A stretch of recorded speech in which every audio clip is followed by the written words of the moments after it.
unstoppable love, steadfast love akan menghasilkan divine help. Hari ini saya tahu, saya sadar, banyak yang takut, banyak yang goyah, banyak yang sedih, kehilangan, memohon, berdoa terus sama Tuhan. Seakan jawaban kok belum datang. Mulai sebagian berpikir tentang nasib. Yang merayakan Imlek, saya sampaikan kongsi Fajai buat saudara semua. Ya, tapi Fajai itu bukan satu-satunya tujuan kita sebagai orang percaya.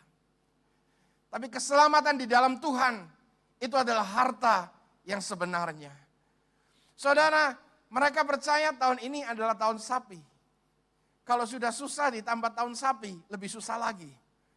Tapi saya percaya tahun ini adalah tahun rahmat anugerah Tuhan yang dicurahkan. Tahun di mana pembebasan buat kita, kebangkitan buat kita, pertolongan yang supranatural dicurahkan buat kita. Dan saya percaya kita semua tidak akan goyah. Kalaupun ada yang jatuh, tidak akan tergeletak. Setuju, katakan amin. Saya tahu apa yang saudara alami karena saya juga mengalami. Bedanya, apa yang saya alami bukan lebih kecil atau lebih nggak berat dibanding dengan saudara alami. Sama beratnya kok, saya tahu. Saya tahu artinya kehilangan pekerjaan karena istri saya sempat kehilangan pekerjaan selama 6 bulan. Saya tahu artinya kita nggak bisa bayar bill. Saya sempat nggak bisa bayar bill. Bayar rent rumah, bayar uang sekolah yang nggak pernah nunggak. Kita sempat untuk menunggak. Saya tahu rasanya gimana kita bisa beli sesuatu terus kita tahan jadi nggak bisa beli. Saya tahu rasanya hak kita diambil, simpanan kita habis. Orang-orang yang kita cintain mungkin sebagian meninggalkan kita lebih dulu. Dan itu menyebabkan tahun ini adalah tahun ambigu yang besar, tahun kebingungan yang besar. Tahun lalu terutama. Tahun yang membuat kita kehilangan pegangan. Tapi saya mau beritahu, saudara tetap kuat. Jangan jatuh di dalam tipu muslihat iblis. Karena iblis mau saudara melepaskan komitmenmu kepada Tuhan. Iblis mau engkau tidak menyembah dia lagi. Iblis mau engkau meragukan Tuhan. Iblis mau engkau bertanya kepada Tuhan. Lalu nasibku dengan nasib dunia apa bedanya Tuhan? Orang dunia ngalami susah, aku ngalami susah. Katanya janji berkatmu khusus untuk anak-anakmu. Mana berkat yang supranatural itu? Mana pertolongan yang khusus buat anak-anakmu? Malah sebagian aku lihat orang-orang dunia punya masalah lebih kecil dari aku. Mereka punya uang lebih banyak dari aku. Mereka tidak kehilangan pekerjaan, sedangkan aku kehilangan pekerjaan. Hari ini katanya krisis luar biasa. Istri saya bekerja di sebuah hotel yang salah satu yang terbaik di Jakarta. Dia sibuk berapa hari ini, dia harus masuk kerja. Orang makan satu pasang 18 juta. Katanya Krismon, 2 orang makan 18 juta itu paketnya. Paket Valentine. Yang makan masih ngantri.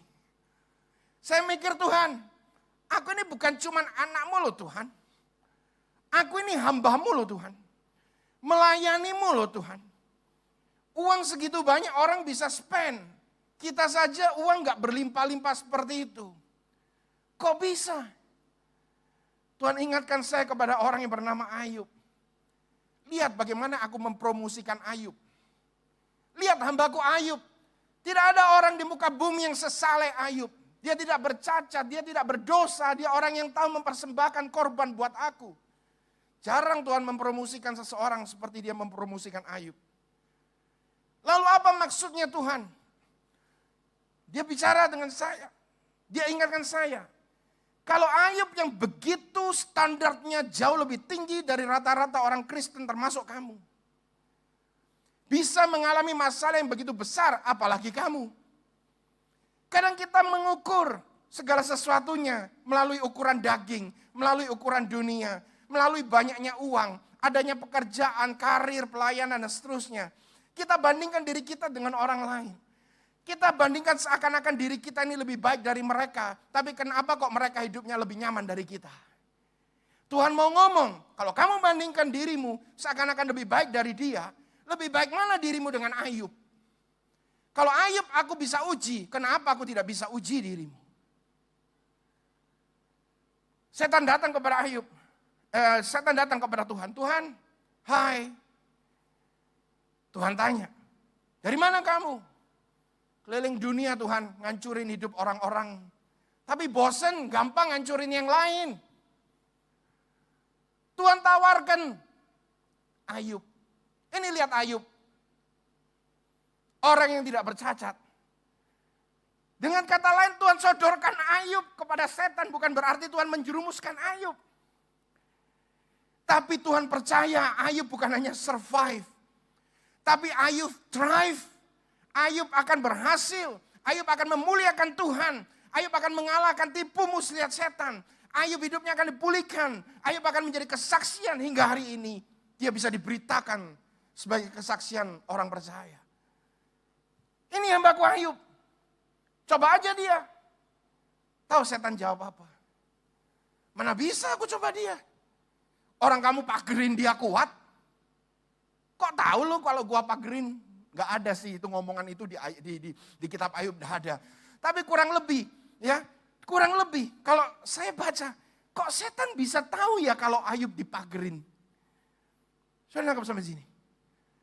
Kira-kira setan kok bisa tahu kalau Ayub dipagerin sama Tuhan. Dilindungi begitu ketat sama Tuhan. Itu tandanya setan sudah berulang kali, pasti berulang kali menyerang Ayub dan gagal. Makanya dia gak mau nyerang Ayub lagi sampai Tuhan bilang, oke, aku izinkan, aku buka perlindungannya. Baru kita diserang sekali kehilangan pekerjaan. Kita sudah seakan-akan Tuhan tidak pernah melindungi kita. Hei, saudara, saya mau beritahu. Yang kau lihat cuma satu masalah yang kau hadapi sekarang. Tapi banyak masalah yang seharusnya menyerang dan tembus ke dalam hidupmu. Jadi tidak bisa tembus karena perlindungan Tuhan yang kuat. Dan itu engkau tidak tahu. Mungkin ratusan kali, mungkin ribuan kali sepanjang hidupmu. Engkau harusnya celaka, engkau harusnya gagal lebih awal. Engkau seharusnya kehilangan lebih awal. Tapi tidak, karena ada perlindungan Tuhan yang kuat. Hanya engkau tidak lihat. Jadi kalau hari ini ada satu yang tembus, bukan berarti Tuhan tidak sempurna melindungi kita. Bukan berarti kasihnya kita boleh pertanyakan, cintanya kita boleh pertanyakan. Tapi itu artinya Tuhan mengizinkan, supaya kita tidak hanya mendengar Tuhan dari kata orang. Di pasal yang terakhir Ayub bilang, maaf Tuhan, sorry. Dulu aku mendengar engkau, tapi sekarang mataku melihat engkau. Apapun yang kau kerjakan tidak pernah gagal. Berapa banyak orang melayani Tuhan, beribadah, jadi orang Kristen mulai kecil sampai dewasa. Mendengar tentang Tuhan. Mendengar tentang teologi. Mendengar tentang kesaksian. Mendengar, belajar sampai jadi ahli Taurat. Sampai jadi kritikus. Apa gunanya jadi orang Kristen seperti itu tapi tidak berbuah? Tapi begitu engkau mengalami pengalaman rohani bersama dengan Tuhan. Pengalaman yang seperti apa? Engkau tidak akan pernah mengalami pengalaman rohani yang dahsyat. Kalau engkau tidak pernah diizinkan untuk masuk dalam masalah yang dahsyat. Ayub diizinkan masuk dalam masalah yang dahsyat. Dan akhirnya dia bisa melihat Tuhan. Kalau hari ini di dalam masalahmu yang begitu berat. Kau harus punya iman bahwa di dalam kelemahanku kuasamu semakin nyata. Di dalam masalahmu kau akan mengalami spiritual journey dengan Tuhan. Pengalaman rohani dengan Tuhan. Dan dari hanya mendengar, engkau bisa melihat Tuhan. Oh, begitu diangkat perlindungannya, saudara tahu? Baca kitab Ayub pasal 1, pasal 2. Langsung dibabat habis sama setan. Hartanya dijara, dibakar. Satu pegawainya datang, Tuhan, ternakmu dijara. Satu belum selesai ngomong, firman Tuhan bilang, belum selesai, lagi bicara. Yang satu datang lagi, Tuhan, hartamu yang lain terbakar. Tuhan, ini kena ini, Tuhan itu kena ini. Belum selesai. Yang satu datang, Tuhan, anak-anakmu sedang pesta, lalu disambar dan mati. Coba saudara punya pengalaman seperti itu, langsung bum, bum, bum, bum, bum. Begitu dibuka perlindungan sama Tuhan. Ini ya kalau Tuhan buka perlindungannya dari hidup kita. Kita habis loh. Karena iblis itu ditulis seperti singa yang mengaum-ngaum. Dia bukan mencari orang yang tidak percaya. Dia mencari orang yang percaya, itu saudara dan saya. Bersyukurlah kalau hari ini engkau masih bisa duduk ibadah di Graha dengan gereja yang luar biasa ini, menyembah Tuhan dengan bebas, dalam keadaan yang baik dan sehat dan masih bisa bernafas. Bersyukurlah sebab Tuhan itu baik. Amin. Jangan lihat apa yang tidak ada, lihat yang ada. Karena ketika engkau lihat yang ada dengan apa yang ada, engkau bisa melakukan mujizat yang tidak pernah timbul dari hatimu, tidak pernah kau dengar, tidak pernah kau lihat sebelumnya. Itu yang Tuhan akan sediakan buat kita. Setuju, katakan amin. Saudara, setelah dihancurin semua, Ayub tidak goyah. Setan datang lagi sama Tuhan. Aku serang orangnya ya. Tuhan bilang silakan, tapi jangan jamah nyawanya. Kalau Tuhan tidak izinkan, setan tidak bisa apa-apa. Saudara ya, mau pakai masker di double-double. Saudara nggak tahu sekecil apa virus itu. Virus itu bukan cuma kecil, tapi micro, super micro, small. Terakhir saya lihat di artikel CDC, Disease Control di Amerika, mengeluarkan statement bahwa satu masker nggak cukup, harus pakai 2 masker. Satu aja udah pengep ngos-ngosan, apalagi khotbah kayak saya begini. Disuruh pakai 2 masker. Nggak mati kena virus, mati sesak napas yang ada. Ya. Saya nggak bilang lalu kita buka-bukaan aja, udah nggak apa-apa kan Tuhan pelindung kita. Ya bukan begitu juga, kita nggak hoflok kan. Orang percaya Tuhan tuh punya hikmat kan. Tetap jalankan protokol kesehatan, tetap menjaga, tetap waspada, tetap jaga kebersihan. Toh itu new normal yang bagus. Selama kalau COVID pun selesai, engkau hidup sehat seperti ini kan juga bagus. Tapi maksud saya itu bukan jaminan juga kok. Artinya apa? Kalau memang waktunya. Kalau sudah orang-orang mau mati itu bukan cuma kena COVID, saudara. Kepleset bisa mati. Tidur gak ada apa-apa, besok gak bangun. Banyak kasus seperti itu. Sehat-sehat, badannya bagus, sportman, main futsal, mati. Bisa, kok bisa? Ya gak tahu. Ya kan? Saudara, waspada harus, tapi jangan paranoid. Setan itu nggak butuh nyerang hartanya Ayub. Setan itu nggak butuh nyerang keluarganya Ayub, anaknya Ayub, ngasih Ayub penyakit, nggak butuh. Yang setan mau membuat komitmen Ayub terhadap Tuhan putus, hancur. Yang setan mau dari saudara, saudara mengeluarkan statement, sudah aku nggak Tuhan-Tuhanan lagi, nggak gereja-gerejaan lagi, nggak pelayanan-pelayanan lagi. Itu yang setan mau. Jadi kalau hatimu selalu ada di dunia, engkau adalah sasaran yang empuk buat setan. Tapi kalau hatimu ada kepada Tuhan, maka apa semua yang ada di dunia tidak akan pernah membuat komitmenmu kepada Tuhan goyah. Kita tetap berdoa. Kita harus berdoa. Tapi saya katakan begini. When I pray, I talk to God about my problems. But when I praise, I talk to my problems about my God. Ketika saya berdoa, saya ngomong kepada Tuhan tentang masalah saya. Tuhan, berkati aku, tolong aku, pulihkan aku. Aku ngomong terus tentang masalahku. Seakan-akan masalahku yang jadi Tuhanku. Kelihatannya rohani sih. Mintalah maka akan aku beri.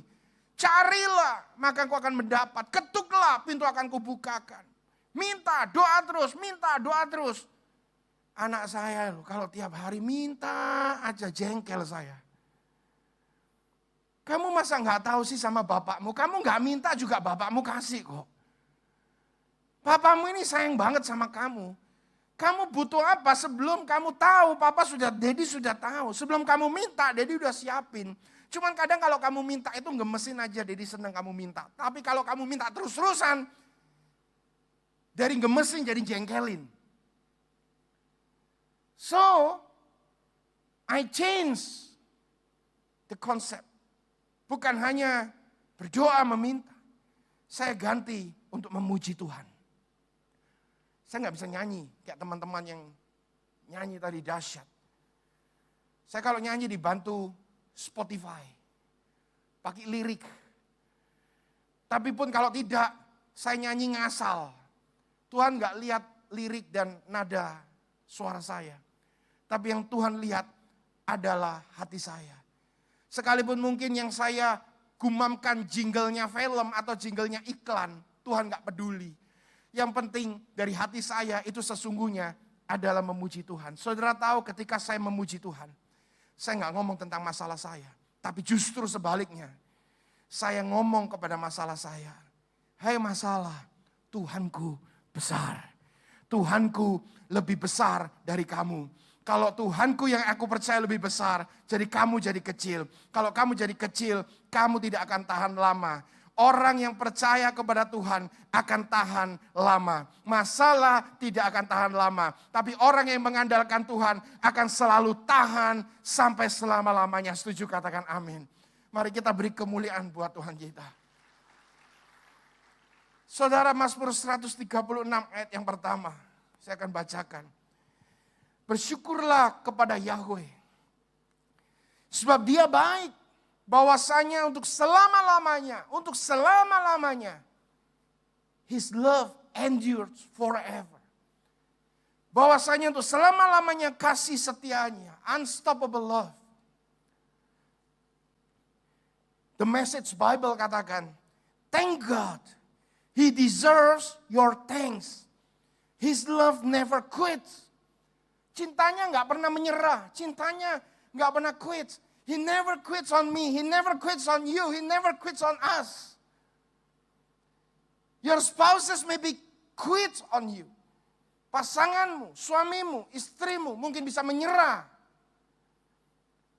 Capek kamu gak berubah, udah aku tinggal.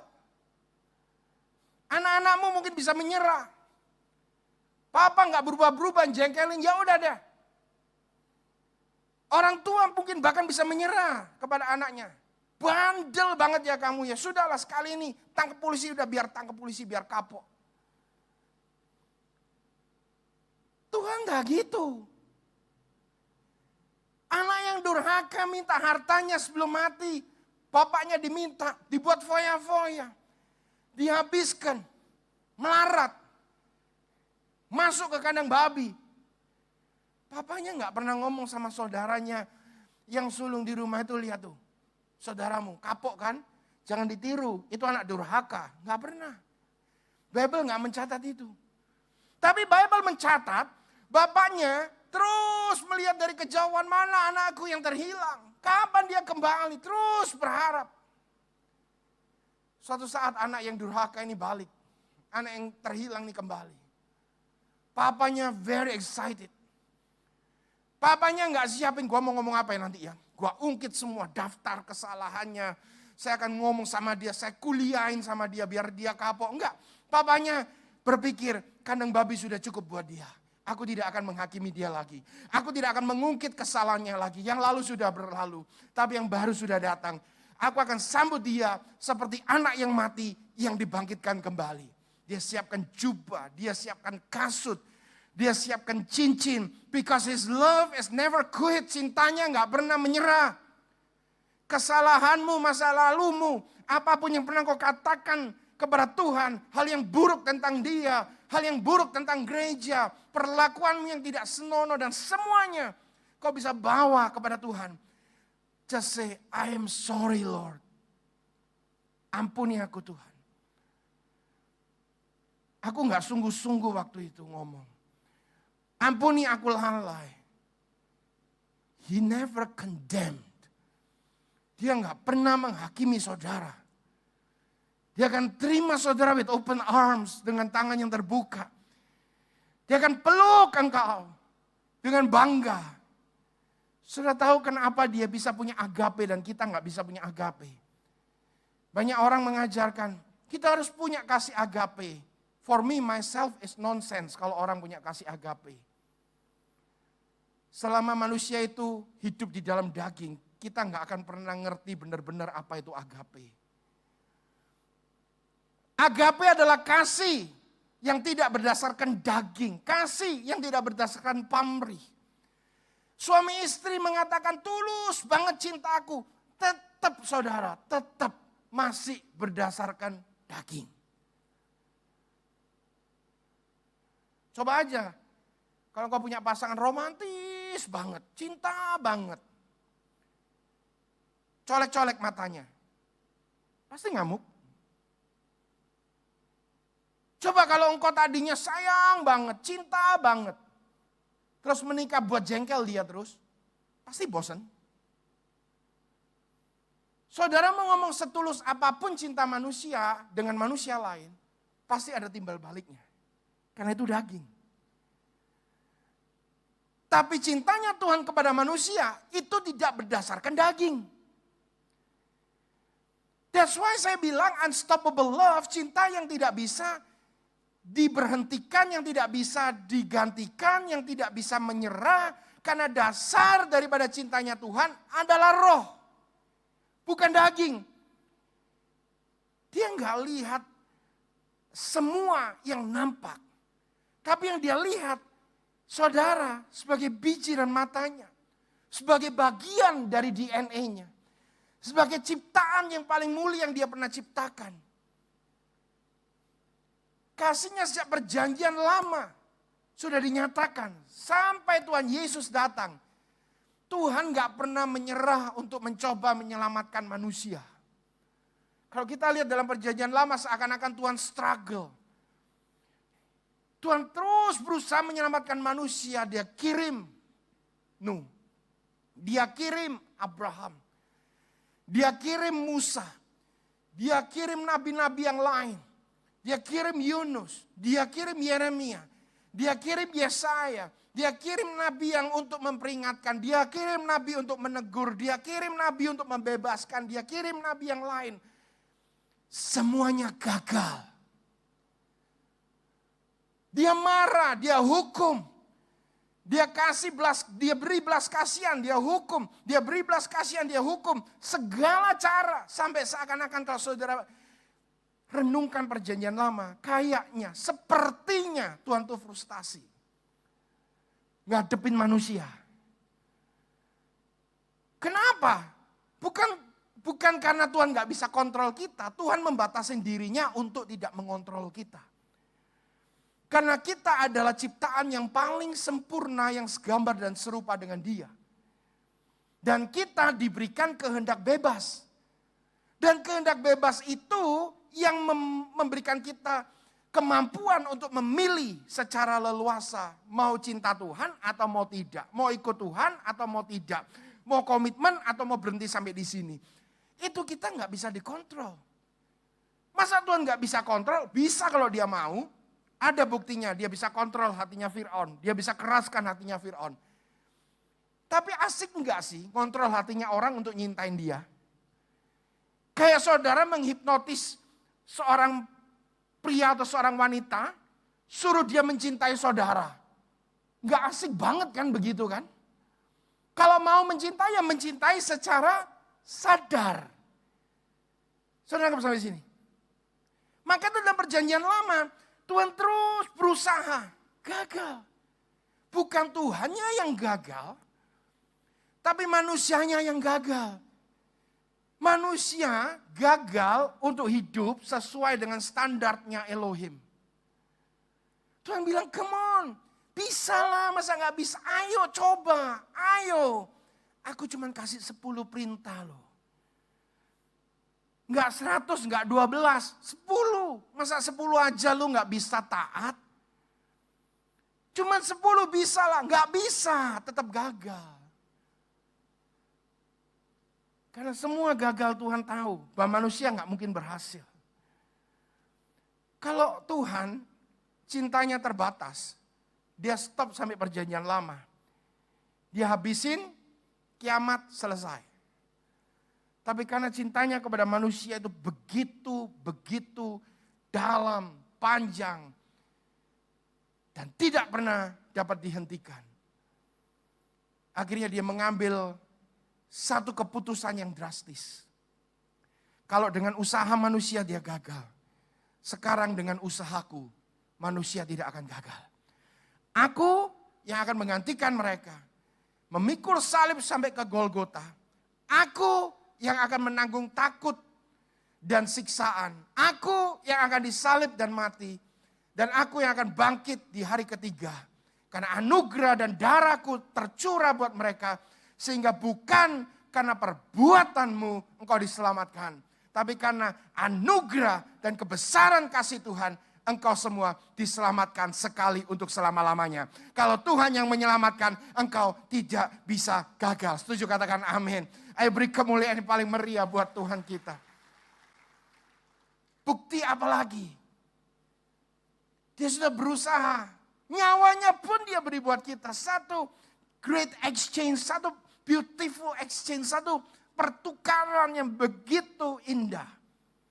Seharusnya saudara yang mati, tapi ganti dia yang mati dan kita yang hidup.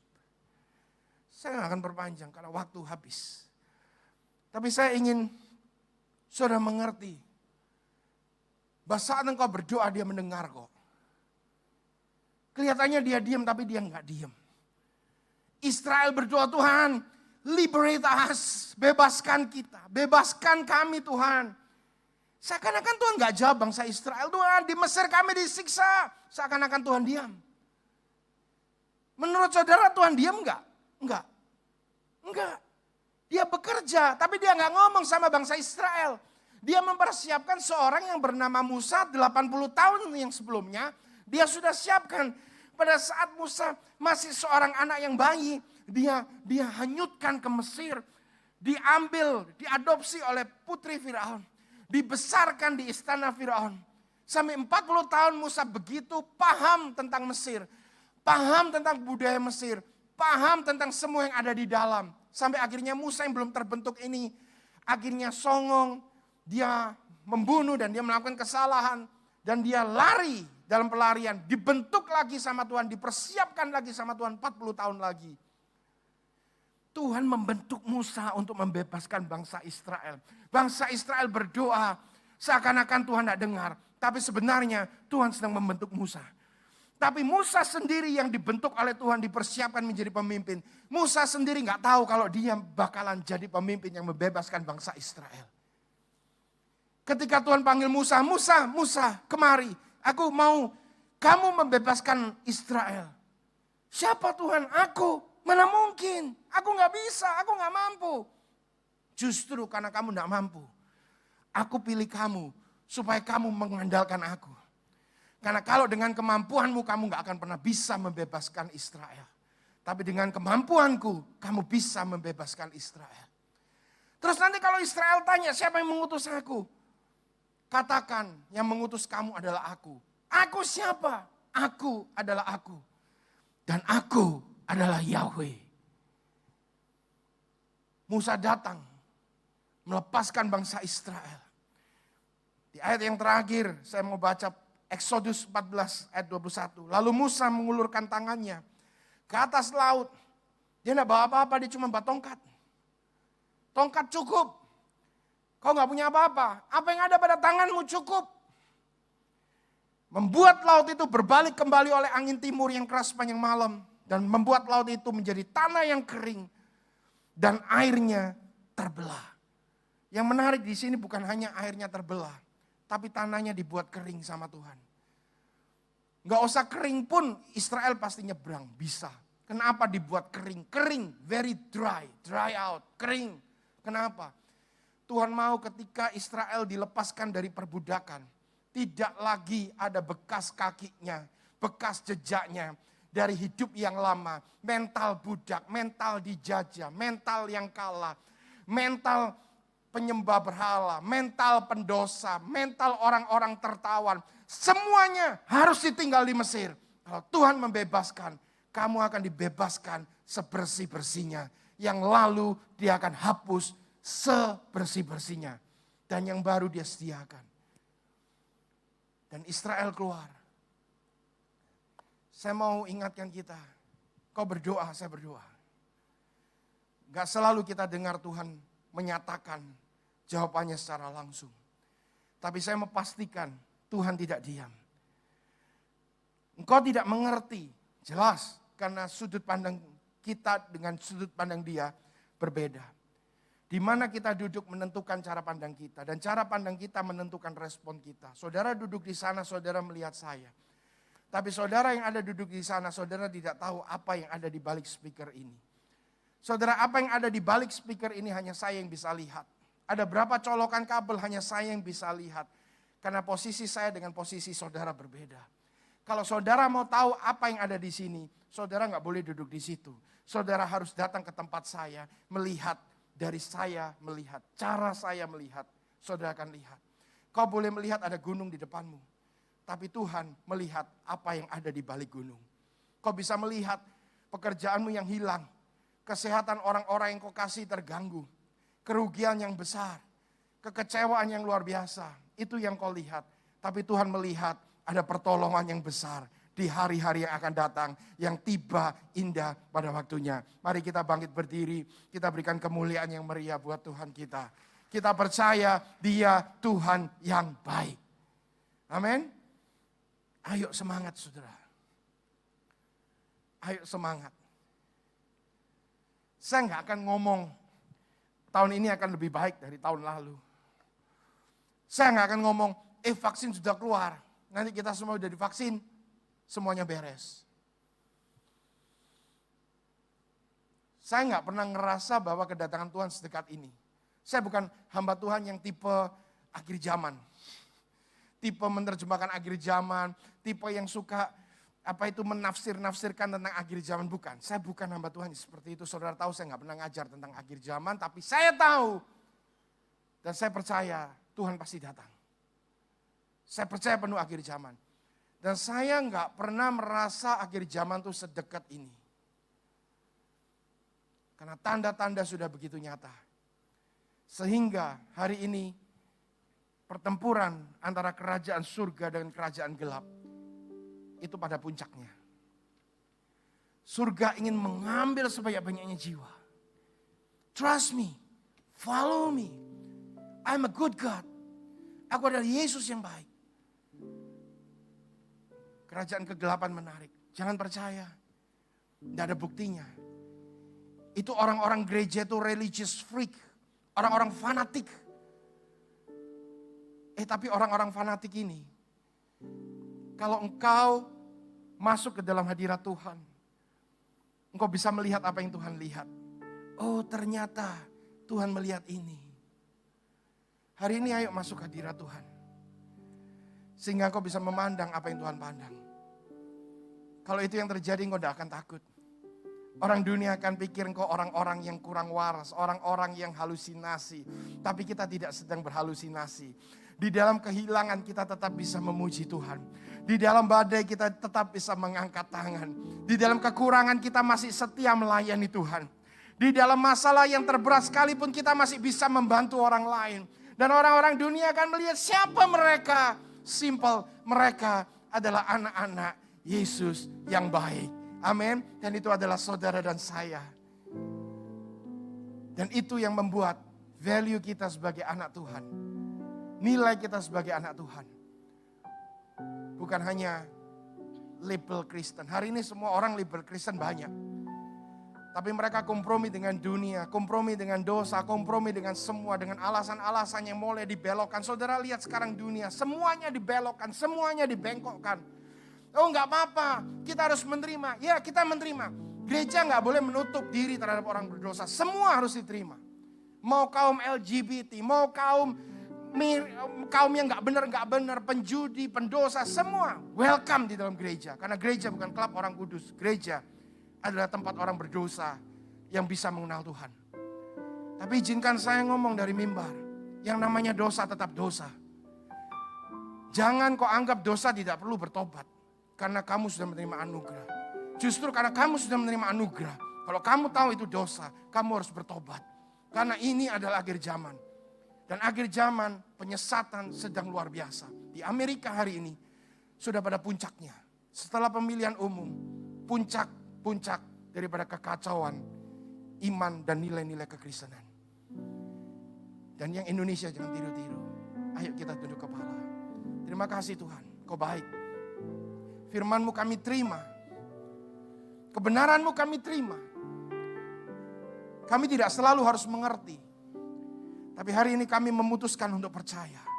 Percaya bahwa Engkau baik. Bahwa kasih-Mu tidak berkesudahan. Bahwa Engkau sedang mempersiapkan sesuatu rancangan yang sempurna. Yang kami tidak pernah tahu apa itu. Tapi yang satu kami percaya Engkau sedang bekerja. Di dalam segala perkara. Untuk mendatangkan kebaikan. Buat orang-orang pilihan-Mu. Buat kita semua anak-anak-Mu. Dan tidak ada satupun yang diluputkan. Tidak ada satupun yang dilewati.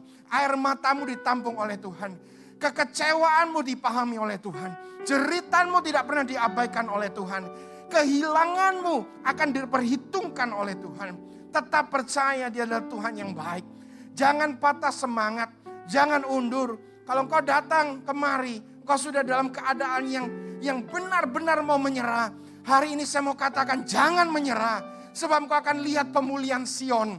Ketika pemulihan Sion terjadi, keadaanmu seperti orang yang bermimpi.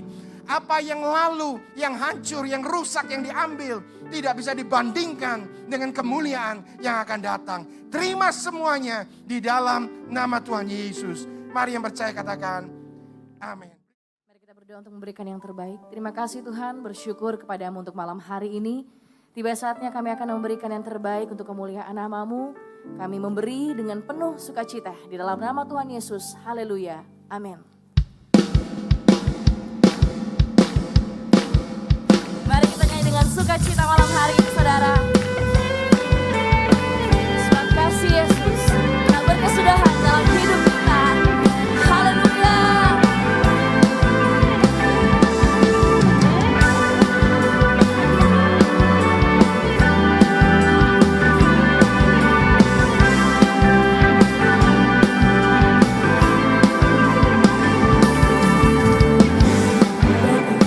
Kasih, Tuhan tercurah bagimu.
setiap